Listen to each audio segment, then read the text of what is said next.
Pour signer au Real Madrid, Laporte veut renoncer à 48 millions d'euros. Le Real Madrid continue d'étudier le marché des défenseurs et deux pistes étaient sur la table ces derniers jours, Laporte et Hummels. L'armada offensive du Real Madrid n'inquiète que ses adversaires en vue de la saison prochaine. Le milieu de terrain est aussi blindé malgré le départ de Toni Kroos, mais le secteur défensif soulève encore quelques questions. Pas sur les côtés puisque Ferland Mendy va prolonger et que l'on va repartir, sauf surprise, avec les 4 mêmes hommes à droite et à gauche. En revanche, Nacho est parti vers d'autres horizons après 24 années passées au club et Lenny Yoro, qui était la priorité du club, a signé à Manchester United la semaine dernière. La sonnette d'alarme n'a pas été déclenchée au sein du club, mais la nécessité de recruter un défenseur central est bien réelle en tenant compte du calendrier à venir et la blessure de David Alaba. Laporte est, comme un fou. Ces derniers jours, 2 noms ont été associés au club madrilène. 2 joueurs avec une grande expérience. Le premier, c'est Mats Hummels qui coche toutes les cases sur le plan contractuel et économique puisqu'il est libre de tout contrat. Proche de s'engager avec Bologne, l'Allemand a donné un coup de frein aux discussions après entendu parler d'une possibilité pour lui de signer au Real Madrid selon la Gazzetta dello Sport. Selon AS, qui s'appuie sur le témoignage de sources du club, les dirigeants madrilènes ont néanmoins écarté le nom de l'Allemand de la liste car il ne correspondrait finalement pas aux critères. Sans remettre en cause son niveau car il sort d'une grande saison avec Dortmund, Hummels fêtera ses 36 ans en fin d'année. Ce n'est pas tellement le profil recherché. De l'autre côté, la piste menant à Aymeric Laporte prend de l'épaisseur au fil des heures à en croire le quotidien AS toujours. Le média madrilène affirme ce jour qu'il ne reste plus qu'un obstacle mais pas n'importe lequel à la signature du franco-espagnol au Real Madrid, Al Nassr, son club. Le joueur de 30 ans s'est engagé en Arabie Saoudite en 2023 et est sous contrat jusqu'en 2026 avec un club qui a payé 27 millions d'euros pour s'attacher ses services et il ne faut pas l'oublier. De fait, Al Nassr demande assez logiquement des indemnités de transfert, ce que le Real Madrid n'est pas disposé à offrir. Le club n'accepte de le recruter qu'en tant que joueur libre et c'est ce qui bloque l'opération jusqu'à présent. De son côté, Laporte est, comme un fou, à l'idée d'évoluer sous la bannière du Real Madrid et est disposé à renoncer à ses 2 années de contrat avec Al Nassr pour faire son retour en Espagne. Il le sait, le train Real Madrid ne passe pas tous les jours et il s'agit de son unique opportunité. S'il venait à renoncer à ses 2 années de contrat, cela correspondrait environ à 48 millions d'euros selon AS.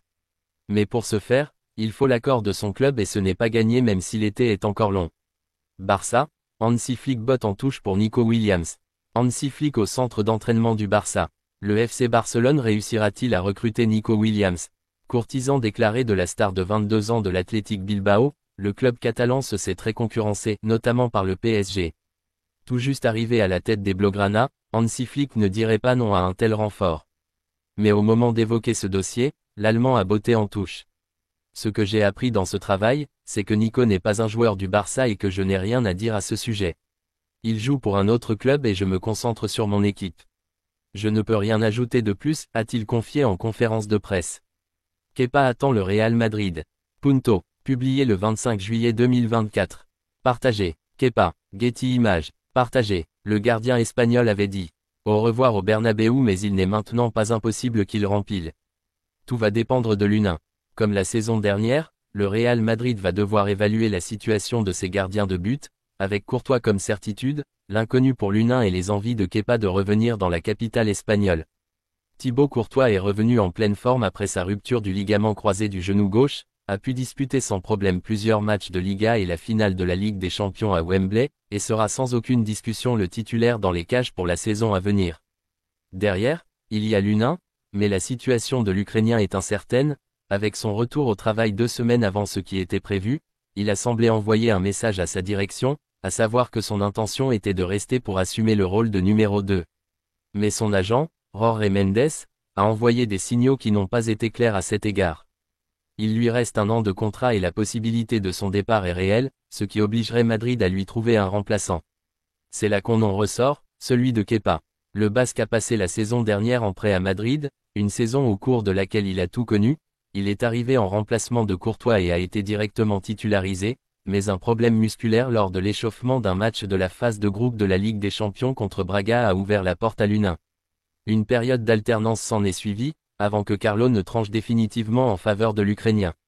Kepa a fini par être relégué sur le banc, mais il n'a pas eu de mauvais gestes et a apporté sa contribution depuis sa place, notamment lors de la séance de tir au but contre City en quart de finale de la Ligue des Champions, au cours de laquelle il a averti l'U9 qu'il était préférable de rester au centre du but lorsque Bernardo Silva s'était lancé.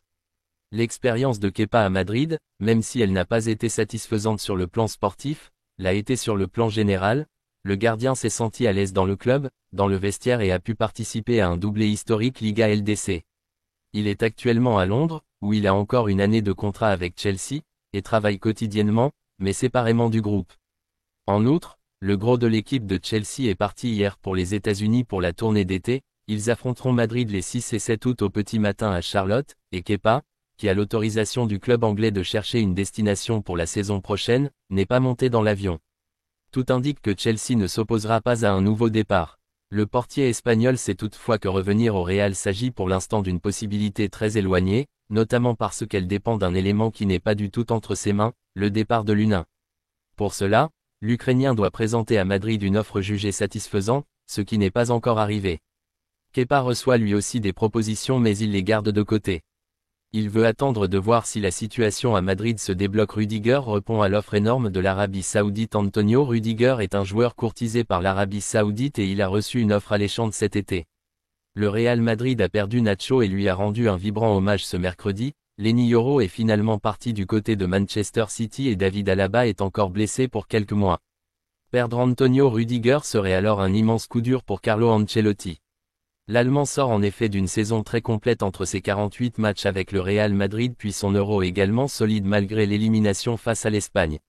Il est peu discuté que le Madrilène soit l'un des meilleurs centraux du monde actuellement, pour ne pas dire le meilleur. L'appel de l'Arabie Saoudite. À 31 ans, Antonio Rudiger est au meilleur de sa carrière sans aucun doute mais on pourrait entendre qu'il veuille lui aussi vivre un peu plus, tranquillement, après avoir tout gagné avec le Real Madrid et ça tombe bien puisqu'il a reçu cet été une offre de Al Ittihad avec un salaire avoisinant les 12 à 13 millions d'euros par saison. Néanmoins, Fabrizio Romano l'affirme, Rudiger n'a aucune intention de quitter le Real Madrid cet été et n'est pas intéressé par les offres en provenance de l'Arabie Saoudite.